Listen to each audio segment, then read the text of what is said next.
شلم سرود.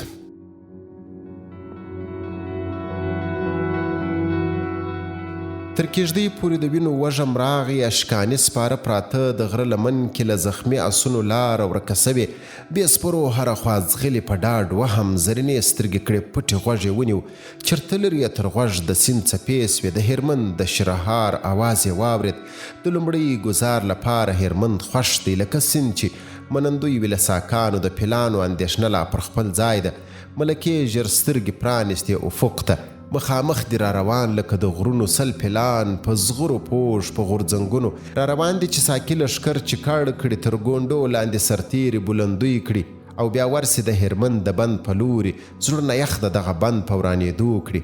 نیزواله ساکان کیش په ګونډو ناست دي، د نیزو تیره سرونه یې نیولي هغې خواته چې پلان پرې را روان دي. ټول پوهېږي چې پلان پرې نه ژوبلیږي. نیزوال به بلهاریان د ټول لښکر سي، خو ساکان د ویرې تیښتې خلک نه دي. د هرمند په ننګ یې مرګ پر ځان منلی ملکه، د هرمند پر ننګ یې مرګ پر ځان منلی ملکه. هر څه ته ځیر د برندې ګوري، یا به ټول مرو د پلانو تر پښو لاندې، یا به بیرته اشکاني لښکر ستنیږي.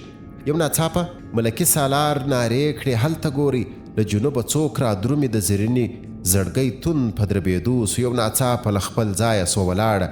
وارخطا یې څو ګامونه کړل ورپورته، د کېږدۍ کیڼ اړخ ته تاوه سوه په منډه. د جنوب لخوا پراخه لویه دښته، لکه رغوي ته چې ګورې داسې ښکاري. خورا لرې پر اس دنګ سړی را درومي، لکه غر داسې د جنګ سړی را درومي. یو لوی ګرز یې پر اوږه دی اړولی، د سمن له هر یو ګام یې سپرغۍ خیږي. تورې څڼې یې له باد سره نڅیږي. له ډېر لرې یې پر تم له ورایه ښکاري، د ساکي لښکر له هره ځایه ښکاري.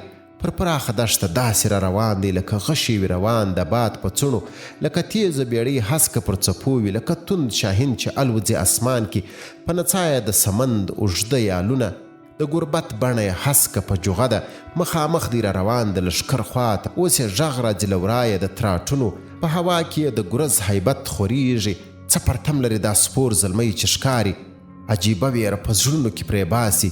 هیڅ انسان دومره اغیز لرلی نسي، مګر دا چېرته له نسله د انسان دی که د ښکلو ښاپیروي او دیوان دی. د کېږدۍ تر خوا د ټولو سترګې بریښي، د زرینې زړګۍ توند توند لا دربیږي. ولولې دي، خوشحالۍ دي، احساسات دي چې یو ځای پر زرینې باندې یرغل کړي. د جانان قامت یې وپېژاند له ورایه، څاڅکي اوښکې یې له سترګو را بهیږي. سپور له ګرز سره په منډه را روان دی، د جګړې ډګر ته مخامخ را درومي. څه چټک، څه پرتمین، څه وهمناکه، لکه تندر را روان دی، را رسیږي.